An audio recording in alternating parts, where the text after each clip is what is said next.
Hi good morning friends. I hope आप सभी लोग बहुत बहुत अच्छे होंगे।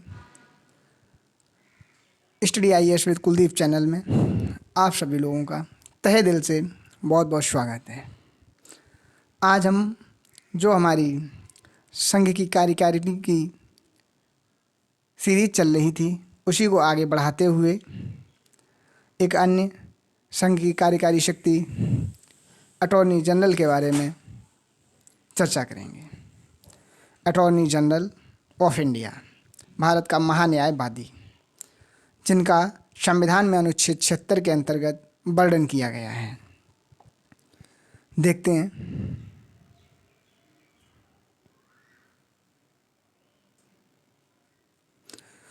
अटॉर्नी जनरल महान्यायवादी संघ की कार्यकारी का एक हिस्सा है। जैसा कि हमने अभी पहले बोला था कि ये हम संघ की कार्यकारी को आगे बढ़ाते हुए। दूसरा, वह भारत सरकार के पहले कानून अधिकारी हैं। वह भारत सरकार के पहले कानून अधिकारी हैं। उन्हें संविधान के अनुच्छेद 76 के तहत राष्ट्रपति द्वारा नियुक्त किया जाता है। अनुच्छेद 76 भारत के महान्यायवादी के लिए प्रावधान तय करता है, अर्थात अनुच्छेद 76 संविधान में लिखित है, इसीलिए यह ऑफिस संवैधानिक कार्यालय है। बात आती है उनके कार्यकाल की, तो अटॉर्नी जनरल का कार्यकाल संविधान द्वारा तय नहीं है, अर्थात इनका कार्यकाल संविधान में निश्चित नहीं किया गया है। वह राष्ट्रपति के प्रसाद पर्यंत अपने पद पर बने रहते हैं। जब तक राष्ट्रपति की इच्छा रहती है वह तब तक अपने पद पर बने रह सकते हैं।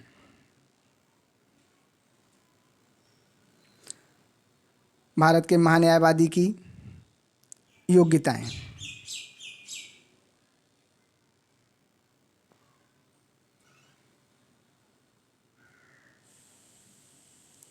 नंबर 1, उसे सर्वोच्च न्यायालय के न्यायाधीश के रूप में नियुक्त होने के लिए जो भी आवश्यकताएं रहती हैं उनको पूरा करना होगा।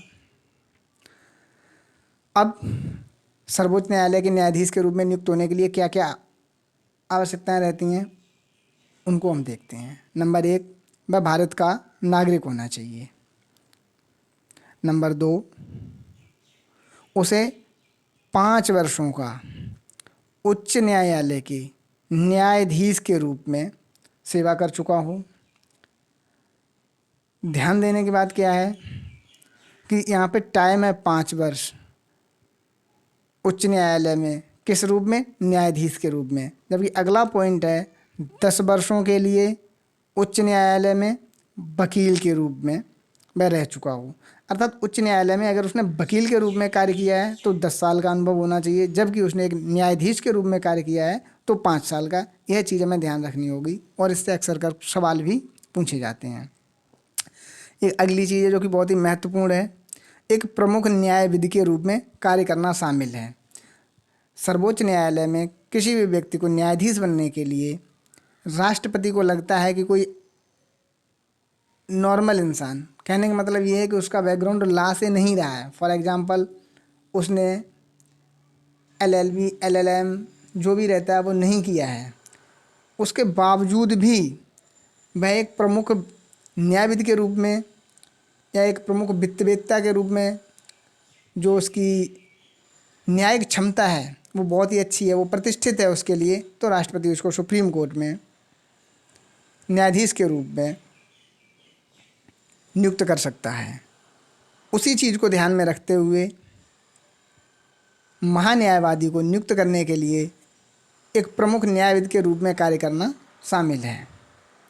अब हम देखते हैं इनका पारिश्रमिक।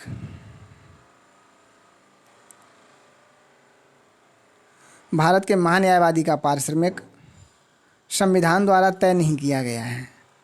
इनका कितना पारिश्रमिक होना चाहिए इसकी संविधान में कोई वर्णन नहीं किया गया है, ना ही संविधान ने इस चीज़ को बिल्कुल भी निश्चित किया है। फिर उनको कितना मिलना चाहिए इस चीज़ को कौन डिसाइड करेगा? उसका निर्धारण भारत के राष्ट्रपति द्वारा किया जाता है। इनके कुछ अधिकार और सीमाएं देखते हैं, इनके पास क्या क्या पावर्स हैं और क्या क्या इनके ऊपर लिमिटेशंस हैं। अधिकार अपने आधिकारिक कर्तव्यों के प्रदर्शन में जब भारत के महान्यायवादी जो उनके ऑफिशियल ड्यूटीज़ हैं उनको कर रहे होते हैं, उस समय नंबर 1, अटॉर्नी जनरल भारत के क्षेत्र में सभी अदालतों में सुनवाई का अधिकार प्राप्त रखता है। अर्थात वह भारत के सभी क्षेत्रों में, मतलब किसी भी जगह पर, किसी भी अदालत में सुनवाई का अधिकार प्राप्त करता है।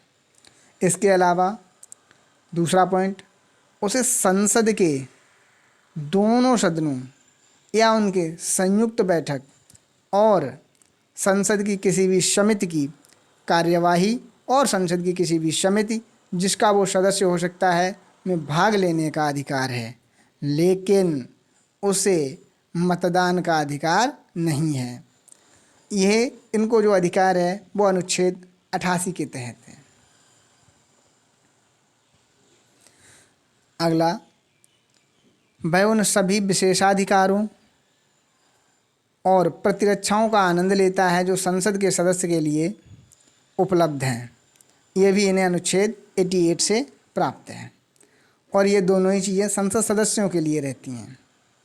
तो कहने का मतलब, महान्यायवादी को वह अधिकार प्राप्त हैं जो एक संसद सदस्य को प्राप्त रहते हैं, सिवाय मतदान के। आगे,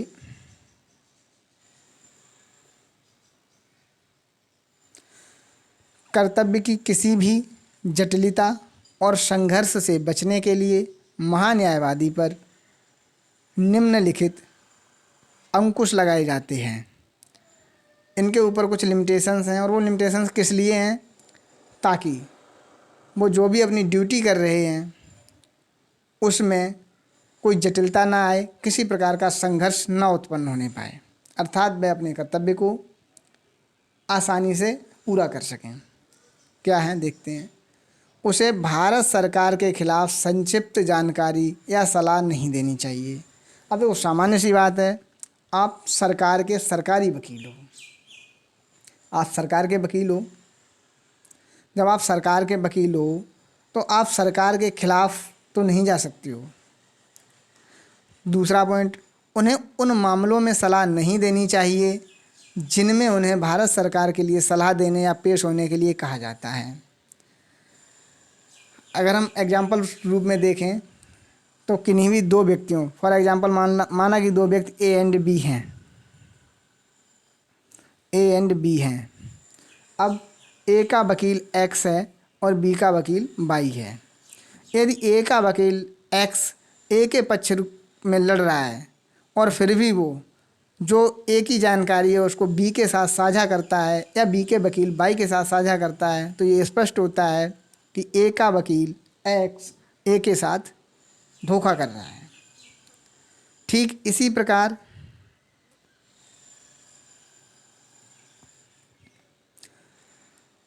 उन्हें उन मामलों में सलाह नहीं देनी चाहिए जिनमें उन्हें भारत सरकार के लिए सलाह देने या पेश होने के लिए कहा जाता है। ये बात महान्यायवादी के ऊपर लागू होती है, क्योंकि महान्यायवादी भारत सरकार की ओर से किसी भी न्यायालय में जाएगा। अब जिसके वो विपक्ष में जाने वाला है, अगर वो उसको पहले से ही इस मामले के बारे में सलाह या सुझाव या और जो भी उसके पास सूचना है वो साझा कर देगा, तो इससे सरकार का पलड़ा ना चाह के भी कमज़ोर हो जाएगा। तीसरा पॉइंट, उसे भारत सरकार की अनुमति के बिना आपराधिक अभियोगों में आरोपी व्यक्तियों का बचाव नहीं करना चाहिए। ये पॉइंट इसलिए दिया गया है कि जो महान्यायवादी का ऑफिस है वो एक सरकारी ऑफिस के रूप में काउंट नहीं किया जाता है, अर्थात वह महान्यायवादी रहते हुए भी अपनी लीगल प्रैक्टिस निजी तौर पर जारी रखता है और जारी रख सकता है। ऐसे में सरकार ने उसके ऊपर ये एक लिमिटेशन लगाई है कि उसे भारत सरकार की परमिशन के बिना जिन अभियोगियों ने या आरोपियों ने आपराधिक अभियोग किए हैं उनके बचाव में नहीं जाना है, क्योंकि जब भी कोई व्यक्ति कोई अपराध करता है तो फिर कहीं ना कहीं पे वो सरकार के अंडर में आ ही जाता है। ऐसे में सरकार उनके बचाव के लिए महान्यायवादी को रोकता है। नेक्स्ट पॉइंट है, उन्हें भारत सरकार की अनुमति के बिना किसी कंपनी या निगम में निदेशक के रूप में नियुक्ति को स्वीकार नहीं करना चाहिए। नेक्स्ट, उसे भारत सरकार के किसी मंत्रालय या विभाग, किसी वैधानिक संगठन या किसी भी सार्वजनिक उपक्रम को सलाह नहीं देनी चाहिए जब तक कि इस संबंध में प्रस्ताव या एक संदर्भ कानून और न्याय मंत्रालय कानूनी मामलों के विभाग के माध्यम से प्राप्त नहीं हो जाता है।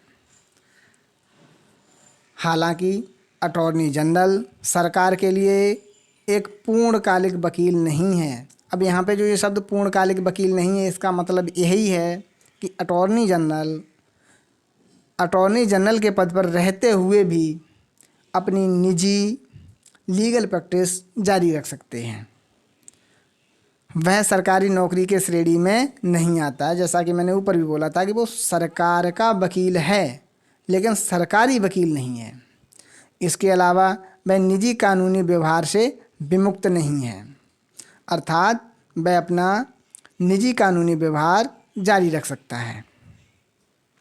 आगे हम इनके कार्य देखते हैं।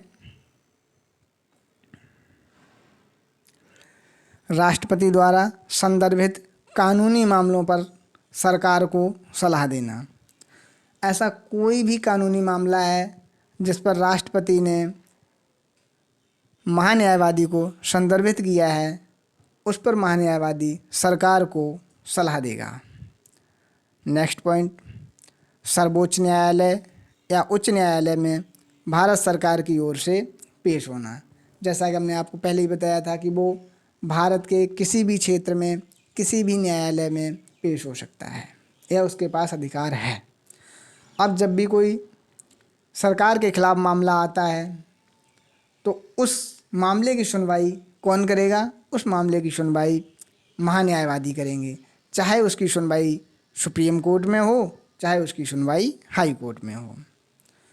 अनुच्छेद 143 के तहत राष्ट्रपति द्वारा सर्वोच्च न्यायालय में किए गए किसी भी संदर्भ में भारत सरकार का प्रतिनिधित्व करता है। और लास्ट है, संविधान या किसी अन्य कानून द्वारा उसके द्वारा प्रदत्त कार्यों का निर्वहन करना। अर्थात संविधान में लिखित कोई कार्य हो या फिर किसी अन्य विधि द्वारा कोई ऐसा कार्य जो महान्यायवादी को करने के लिए बोला गया है, उसको महान्यायवादी करेगा। आगे देखते हैं कुछ महत्वपूर्ण बिंदु। उन्हें भारत के सॉलिसिटर जनरल की सहायता प्राप्त होती है। उन्हें सहयोग प्राप्त करने के लिए कौन रहता है? भारत के सॉलिसिटर जनरल। अगर हम संवैधानिक रूप में देखें तो अनुच्छेद 76 के तहत महान्यायवादी एक ही व्यक्ति है, अर्थात इस ऑफिस में अन्य लोगों को शामिल नहीं किया गया है, लेकिन फिर भी इनकी सहायता के लिए सॉलिसिटर जनरल होते हैं। अब हम देखते हैं जो अभी तक हमने पढ़ा है इसी पे आधारित कुछ प्रश्न जो कि पिछली प्रतियोगी परीक्षाओं में पूछे गए हैं और आगे आने वाली प्रतियोगी परीक्षाओं में पूछे जाने के लिए संभावित है। देखते हैं। प्रश्न संख्या 1, निम्नलिखित में से किसे भारत का अटॉर्नी जनरल बनने की योग्यता नहीं है? अब सबसे इम्पोर्टेंट बात क्या है कि किस में योग्यता नहीं है, अटॉर्नी जनरल बनने की योग्यता नहीं है। नंबर 1, वह 10 वर्षों तक सुप्रीम कोर्ट के जज रहा होगा। नंबर B, वह 5 वर्षों के लिए उच्च न्यायालय का न्यायाधीश रहा होगा। नंबर C, वह 10 वर्षों के लिए उच्च न्यायालय का एक वकील रहा होगा। नंबर D, उन्हें भारत के राष्ट्रपति की राय में एक प्रख्यात न्यायविद होना चाहिए। और विकल्प E, उपर्युक्त में से कोई नहीं या फिर उपर्युक्त में से एक से अधिक सही है। 5 सेकेंड का आप लोगों के पास टाइम है। बहुत ही आसान सवाल है, आई होप आप लोगों ने इसको कर ही लिया होगा। आप अपना अपना आंसर दें, उसके बाद फिर हम इसका सही आंसर देंगे।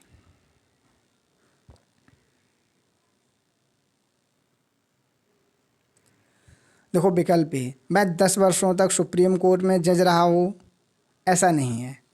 हमने अभी ऊपर पढ़ा था कि मैं सुप्रीम कोर्ट में 5 वर्षों, सुप्रीम कोर्ट में तो रहना ही नहीं है, वो सुप्रीम कोर्ट के जज के रूप में नियुक्त होने के लिए योग्य होना चाहिए। तो वहाँ पे 10 वर्षों तक सुप्रीम कोर्ट का जज रहा हो, ऐसा तो है ही नहीं। तो पहला ही हमारा गलत हो गया, जो कि सही आंसर हो जाएगा।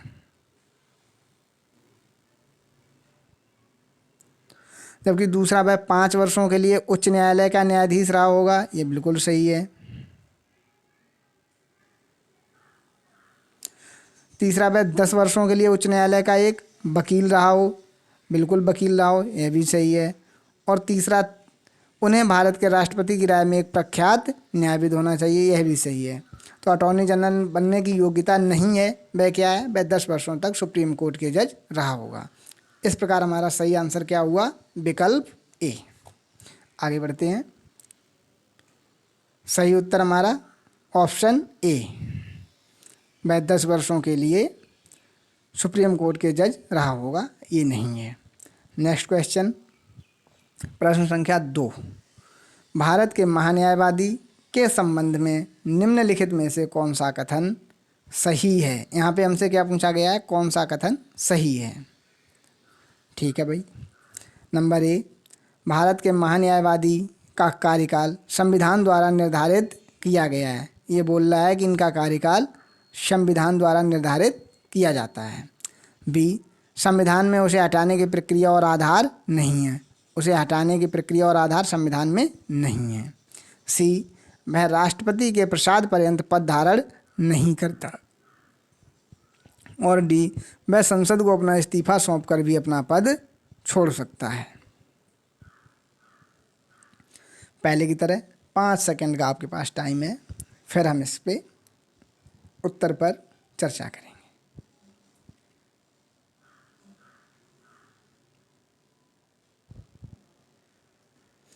देखो विकल्प ए, भारत के महान्यायवादी का कार्यकाल संविधान द्वारा निर्धारित किया जाता है, ये बिल्कुल गलत है। हमने ऊपर पढ़ा था कि भारत के महान्यायवादी के कार्यकाल के बारे में संविधान में कुछ भी नहीं लिखा है, अर्थात वो संविधान द्वारा निश्चित नहीं किया गया है, बल्कि राष्ट्रपति के ऊपर छोड़ दिया गया है। इस प्रकार हमारा विकल्प ए गलत हो जाता है। विकल्प बी, संविधान में उसे हटाने की प्रक्रिया और आधार नहीं है, बिल्कुल सही है। संविधान में उसे हटाने की प्रक्रिया और आधार नहीं है, बल्कि वह राष्ट्रपति के प्रसाद पर्यंत कार्यरत रहता है। विकल्प सी, वह राष्ट्रपति के प्रसाद पर्यंत पद धारण नहीं करता है, बिल्कुल गलत है।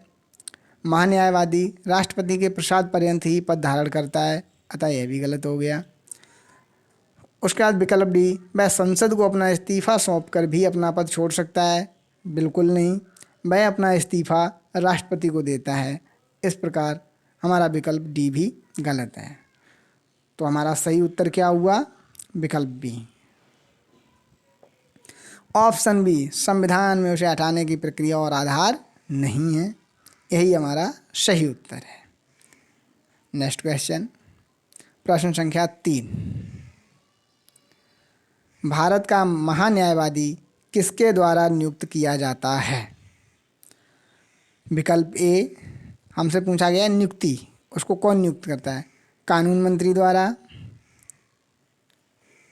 विकल्प बी, भारत के राष्ट्रपति द्वारा। विकल्प सी, लोकसभा के अध्यक्ष द्वारा। और विकल्प डी, प्रधानमंत्री द्वारा।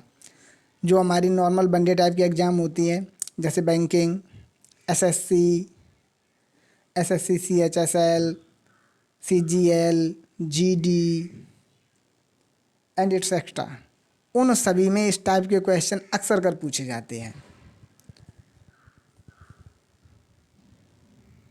तो महान्यायवादी की नियुक्ति कौन करता है, कानून मंत्री, बिल्कुल नहीं जी, भारत के राष्ट्रपति, करेक्ट, लोकसभा अध्यक्ष ये तो बिल्कुल कहीं पे भी हैं ही नहीं। प्रधानमंत्री नहीं। अतः हमारा करेक्ट आंसर हो गया विकल्प बी।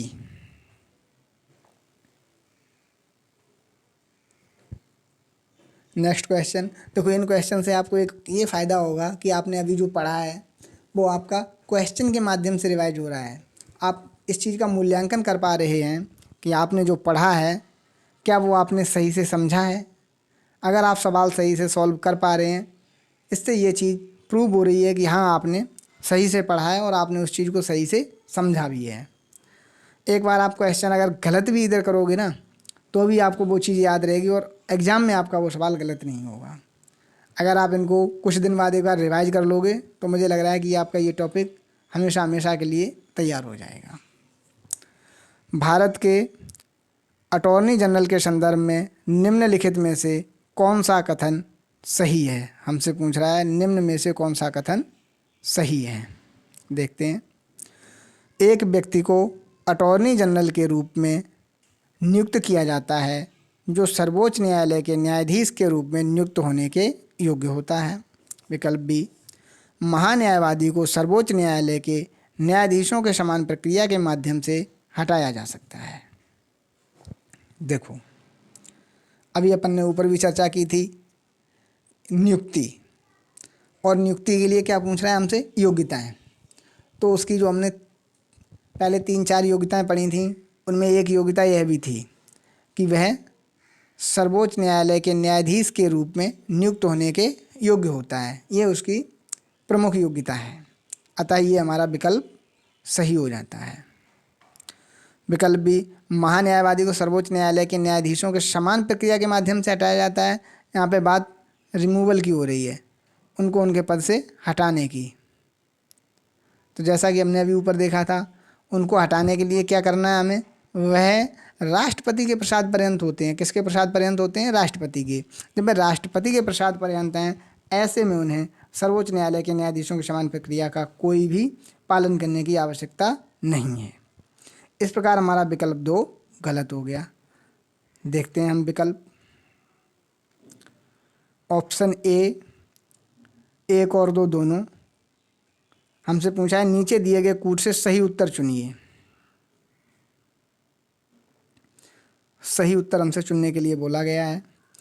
ए, 1 और 2 दोनों नहीं, इसमें 2 है जबकि 2 तो हमारा गलत था, ये हमारा आंसर नहीं होगा।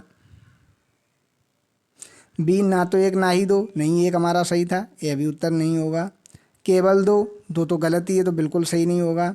केवल 1, यस केवल 1 ही हमारा सही है, अतः यही हमारा उत्तर हो जाएगा।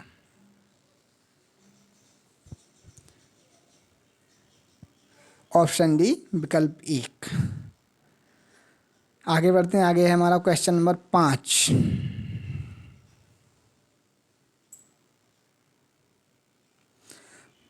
भारत के महान्यायवादी के पास निम्न की कार्यवाही में बोलने और भाग लेने की शक्ति है। जो हमें डैश दिया गया है उसमें भरना है कि किसकी कार्यवाही में उसे बोलने और भाग लेने का अधिकार या शक्ति प्राप्त है। नंबर 1 लोकसभा, बी राज्यसभा, सी संसद की संयुक्त बैठक और डी संसद की कोई समिति जिसका वह सदस्य नहीं हो।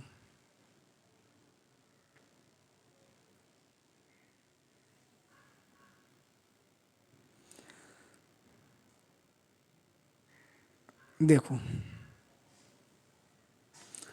महान्यायवादी लोकसभा में भी बोल सकता है, अतः हमारा विकल्प ए सही हो जाएगा। राज्यसभा में भी बोल सकता है, बी भी सही हो जाएगा। संसद की संयुक्त बैठक में भी बोल सकता है, यह भी सही हो जाएगा। संसद की कोई समिति जिसका वह सदस्य नहीं हो उसमें जी नहीं बोल सकता। अगर वह उसका सदस्य है तो उसमें भाग ले सकता है। अतः हमारा सही आंसर क्या होगा, ए, बी और सी। ए, बी, सी, डी बिल्कुल नहीं होगा। क्यों, क्योंकि इसमें डी आ गया। A, B, C, this is correct. C, इसमें सी नहीं है। इसलिए ये गलत हो जाएगा, और ए इसमें केवल यही है। इस प्रकार हमारे ये बाकी के सब भी गलत हो जाएंगे। फाइनली हमारा करेक्ट आंसर क्या है? विकल्प बी, ए, बी एंड सी। प्रश्न संख्या 6, कौन गैर सदस्य हैं जो लोकसभा की चर्चा में भाग ले सकता है? कौन गैर सदस्य है जो लोकसभा की चर्चा में भाग ले सकता है? यहाँ पे ये पूछ रहा है कि वह लोकसभा का सदस्य नहीं है। गैर सदस्य का मतलब है कि वह व्यक्ति लोकसभा का सदस्य नहीं है, लेकिन फिर भी उसकी चर्चा में भाग ले सकता है। ए, उपराष्ट्रपति, विकल्प बी, भारत के मुख्य न्यायाधीश, विकल्प सी, भारत के महान्यायवादी, विकल्प डी, इनमें से कोई नहीं। वेरी इजी, विकल्प सी, भारत के महान्यायवादी। जैसे कि अभी हम ऊपर चर्चा कर चुके हैं कि भारत के महान्यायवादी संसद के किसी भी सदन और संयुक्त बैठक में भाग ले सकते हैं, और वह उन समितियों में भी भाग ले सकते हैं जिनके वे सदस्य हैं। नेक्स्ट क्वेश्चन, निम्नलिखित में से किसे भारत का अटॉर्नी जनरल बनने की योग्यता नहीं है? देखते हैं भाई, निम्न में से किसमें भारत का अटॉर्नी जनरल बनने की योग्यता नहीं है?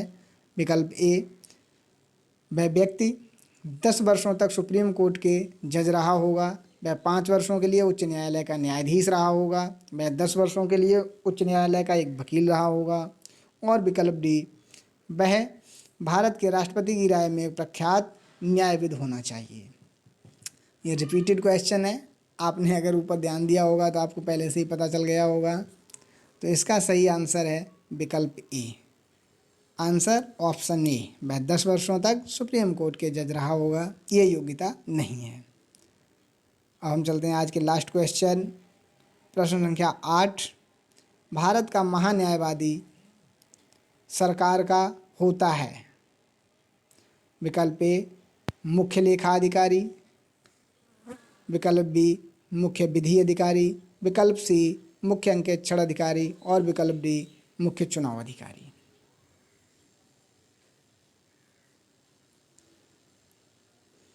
देखो,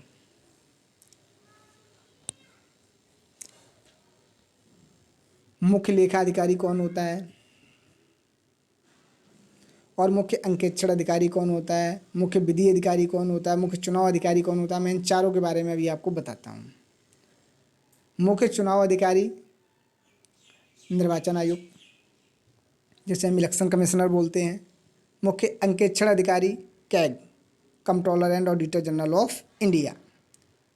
मुख्य लेखा अधिकारी, देखो यहाँ पे बात भारत सरकार की कही जा रही है, तो भारत सरकार का जो मुख्य लेखा अधिकारी है वो हर एक डिपार्टमेंट का अपना लेखा अधिकारी रहता है, जबकि अगर हम राज्य सरकार की बात करें तो उनका मुख्य लेखा अधिकारी कैग ही रहता है। अब बात आती है मुख्य विधि अधिकारी की, तो जो सरकार का कानून अधिकारी है वही मुख्य विधि अधिकारी होता है, जो कि भारत का महान्यायवादी रहता है। इस प्रकार हमारा सही आंसर होगा विकल्प B. So option B is the correct answer. I hope ये वीडियो आपने भली भांति समझा होगा, और ये लेक्चर आपको अच्छे से आपके भारत के महान्यायवादी के टॉपिक को समझाने में सफल रहा होगा। यदि आपको वीडियो अच्छा लगा है तो इसको लाइक, शेयर, सब्सक्राइब ज़रूर करें, और मैं इस चैनल पर आपको संपूर्ण पॉलिटी, उसके बाद ज्योग्राफी और इकोनॉमी पूरा कवर कराऊंगा इसी प्रकार से। Thank you for watching this video.